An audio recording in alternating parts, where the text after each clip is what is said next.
Nakatapansin sa akin doon sa ate na 3 months pa lang at pinauwi na ng amo. Kaya na pumusga kung dapat ba siya magtrabaho sa bahay doon po sa Saudi. Ayan. Ayan po si ate. Nagtrabaho po bilang isang kasambahay sa Riyadh, sa Saudi Arabia, pero pinauwi ng employer.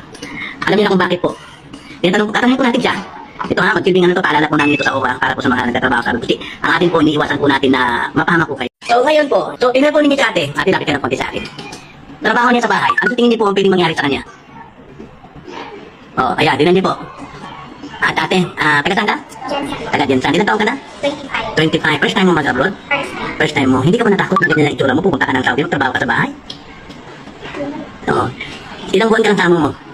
2 months and 18 days. 2 months and 18 days. Tapos pinauwi ka na ng amo. Layo kang inaaway. Na estelo siguro yung amo mo siguro sa'yo. Ano ang mga experiences mo? Buti wala pa nangyayari sa iyo. Pero meron ka na ba nararamdaman? Oo, yung kasi yung tatay lapit ng lapit, tapos pumunta sa kusina kahit lumalabas ako, sumunod din naman. Tapos,